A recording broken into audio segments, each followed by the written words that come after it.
हम आज बात करने जा रहे हैं, हमारा जो आज हम जो टॉपिक लेके आए हैं वो है कुंडली में तलाक होगा कि नहीं होगा तो कब होगा। तो कृष्णमूर्ति जी ने कहा था कि सबसे पहले तो हमें ये देखना है कि कृष्णमूर्ति जी ने शादी के लिए क्या कहा था।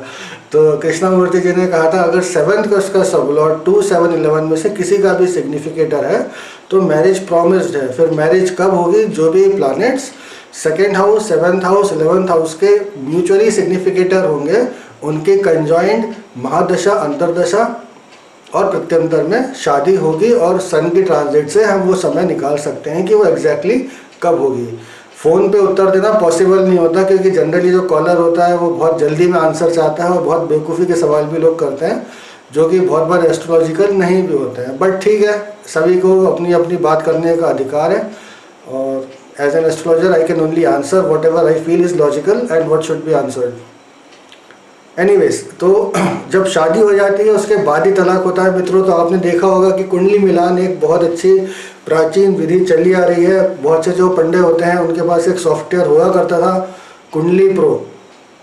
तो पहले जब शादियाँ होती थी, जो माता पिता होते थे लड़के लड़की के, वो पंडित जी के घर जाते थे और पंडित जी फटाफट सॉफ्टवेयर में डालते थे और उसमें वो 10 गुण मिलान या अष्टकूट मिलान वगैरह निकल आता था। फिर वो कहते थे जी आपके तो 16 से ज़्यादा गुण मिल रहे हैं या 18 से ज़्यादा गुण मिल रहे हैं तो आप शादी कर सकते हैं। 25 गुण मिल गए तो बहुत अच्छा हो गया और 36 गुण में से 36 मिल गए तो फिर क्या बात है। लेकिन कोई ये नहीं जानता कि वो जो गुण मिलान है वो सबसे बड़ी बेवकूफ़ी है, उसका कोई यूज़ नहीं है। It is the most useless thing. But हम उसको भी हटा देते हैं। मैं कभी भी कुंडली मिलान करता हूँ तो मैं कभी गुण नहीं मिलाता। अगर कोई लड़का लड़की के बारे में जानना चाहता है तो मैं लड़की की हॉरोस्कोप देखता हूँ।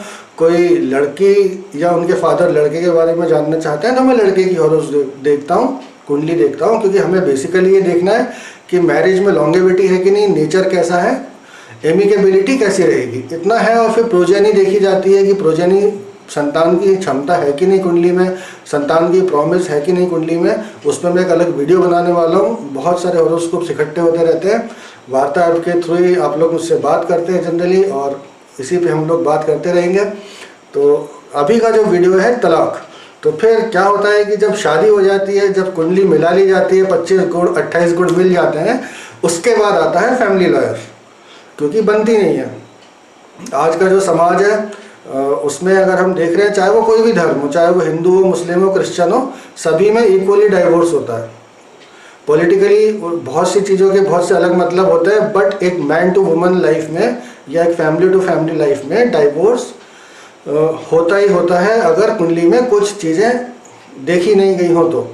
तब उसमें क्या देखा जाता है, 7th का सब लॉर्ड अगर मर्क्यूरी से किसी भी रूप में कनेक्टेड है या फिर डुअल साइन में बैठा हुआ है, या मर्क्यूरी के जुपिटर के साइन में है, या मर्क्यूरी से किसी भी तरह से कनेक्टेड है। इनफैक्ट अगर मर्क्यूरी का एस्पेक्ट भी आ रहा है, छठा घर लीगल हाउस होता है, छठा घर तलाक में इन्वॉल्व होता है, और डुअल साइन हमेशा तलाक में इन्वॉल्व होता है। जब भी तलाक होगा जनरली ये देखा गया है कि जब डुअल साइन की दशा ऑपरेट करेगी, या जो आपकी दशा का लॉर्ड है, सपोज करिए आपकी शनि की दशा में गुरु का अंतर चल रहा है, गुरु खुद एक डुअल प्लैनेट है, तो गुरु तलाक कराने में बहुत अच्छा प्लैनेट है, वो इजीली तलाक कराता है।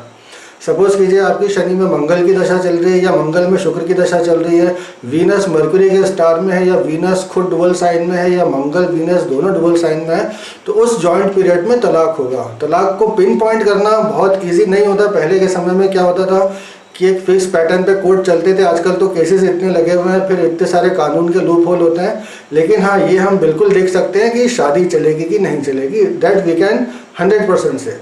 ये जो कुंडली है इसमें 7th का जो सब लॉर्ड है सन है, सन केतु के स्टार में बैठा हुआ है। Ketu is in the sign of Mercury, it is in the 12th house. Sun जो है यहाँ पे एग्जॉल्टेड है, मतलब उच्च का सूर्य बैठा है कुंडली में, और बड़ी अच्छी बात है उच्च का सूर्य। लेकिन जो 7th लॉर्ड है वो 8th में चला गया है, वो हमारे लिए उतना मैटर नहीं करता जितना मैटर ये करता है कि 7th का जो सब लॉर्ड है वो सन है। सन केतु के स्टार में, Ketu is in a dual sign. शादी तो प्रॉमिस्ड है बट साथ ही साथ डाइवोर्स भी प्रॉमिस्ड है। ये जो जातक है इनका जो तलाक हुआ जून 2021 में, मंगल की दशा बुध के अंतर में इनका तलाक कंफर्म हुआ।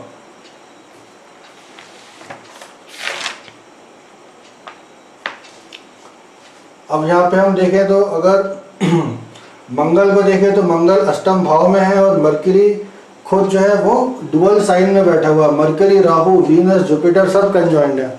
तो ऐसा पीरियड जब कि तलाक होगा, जब ये देखने के लिए हमें देखना होगा कि कौन से वो, मैं आपको पूरे डिटेल नहीं दे रहा हूँ, मैंने आपको इसलिए बर्थ डिटेल दे दिया है कि आप अपना हॉरोस्कोप या हॉरोस्कोप खुद बना के अपने सॉफ्टवेयर में फीड कर लें, एस्ट्रोसेज में कर लें या फिर जगन्नाथपुरा में कर लें, जो भी आपको सूटेबल लगता हो। इन दो के अलावा कोई तीसरा सॉफ्टवेयर मैं यूज़ नहीं कर सकता। जितने मार्केट में आते हैं सब मैंने यूज़ करे हुए हैं, सब मेरे को अच्छे नहीं लगते, होंगे बहुत अच्छे ऑब्वियसली, किसी की बुराई करने से कोई मतलब नहीं है, they are all very good softwares. But यहाँ पे अगर आप देखते हैं तो मरकरी जो है राहु, वीनस, जुपिटर के साथ बैठा है, डुअल साइन में है, और केतु खुद भी डुअल साइन में है। जो केतु है इन सब का सिग्निफिकेशन लिए हुए है, nodes are always stronger than planets as per Krishnamurti पद्धति। तो इन जातक का तलाक हो गया। और यहाँ पे आप देखें तो सूर्य एग्जॉल्टेड है, शनि वृश्चिक राशि में बैठा हुआ अच्छा माना जाता है। यहाँ पे बुध और शुक्र को अगर ट्रेडिशनल एस्ट्रोलॉजी की बात करें तो नीच भंग राजयोग का सृजन होता है यहाँ पे, क्योंकि यहाँ बुध नीच का और शुक्र उच्च का है और गुरु भी यहीं बैठा है। अब कोई कहेगा भाई राहु के कारण खराब हो रहा है, ऐसा कुछ नहीं होता है, सब योग बेकार की चीज़ें हैं, दे आर मीनिंगलेस। तो ज्योतिष में हमेशा houses are the most important things, planet are the tools which deliver the result of the houses. और वो देखने के लिए KP system is the only system जो कि सबसे एक्यूरेट होता है।